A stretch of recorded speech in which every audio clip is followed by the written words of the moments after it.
This technique is striking the serpent's head. The attack, for one, is, I've seen some people do it for some kind of a charge, and they've got this whole claw to the face and an elbow going in, and that's cool if that's what the attack, what they're doing the attack for. My understanding of the attack, and again, it's not the way, it's just a way to do it. We're already in close. Yeah, we're shoving, we're doing whatever. And then he's going to dive in from there. It's not a charge, it's not something you can see coming. It's just, we're already in it. The idea is he's going to be burying his face in, like people who do MMA, people who do judo. He wants to dump me. He wants to wrap his legs around me and shoot me onto my back. Either, I'm not sure if he's going to be pulling me back, or I think he's shooting me this way. So he's going to be lifting me up and wrapping his leg around mine, getting his left leg around my right leg. So I don't want that. So when he comes in close like this, I'm going to do just like what's called a split stance.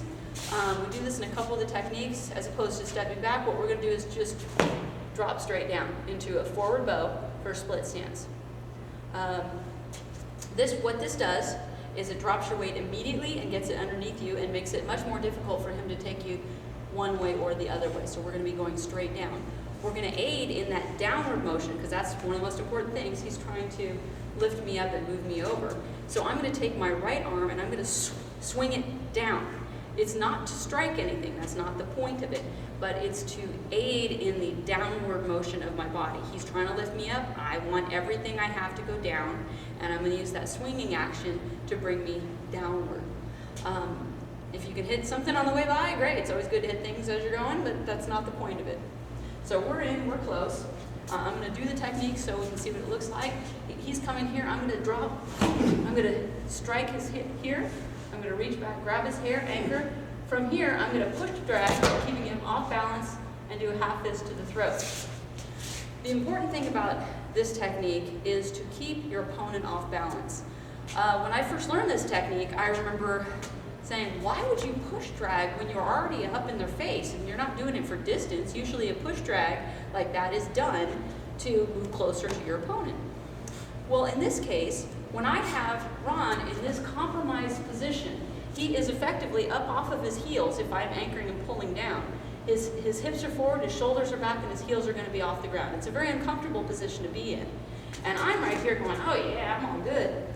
Well, the only thing that needs to happen for this to even out is for him to go from here to here. If he gets his hips underneath him, we're on even ground again. And I don't want that. I want to have the advantage whenever possible. And a woman. I mean, that doesn't matter. So as he's coming in, I'm saying, hey, what are you doing? What are you doing? And he wants to lift me up. I'm going to drop here. I'm going to contour up, and I'm going to strike. Now, if his head is turned, I'm going to be hitting the far side here. If his head is not turned so much, I can whip it closer here. Contouring up so our elbows are not sticking out. You should be just about making contact as coming up. So again, it depends on where his head is, but you're aiming for one of those two nodules on either side. You're going to be in a forward bow, whipping from here.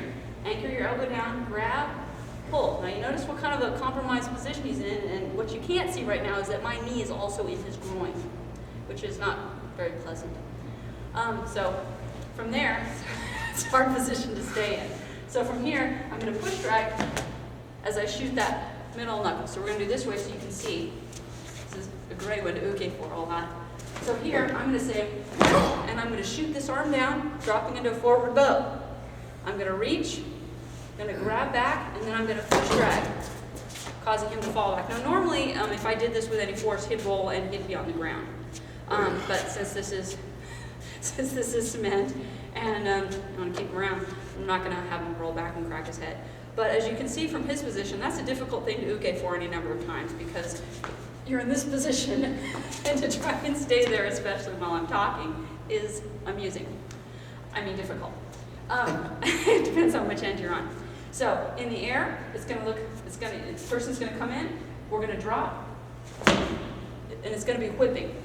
You want to get as much whip as possible, much as we did with the captured twigs. We're going to have the whipping action here. It's the same thing here, but up higher. This was grabbing lower, and this is a little higher on this end and more outward on this end.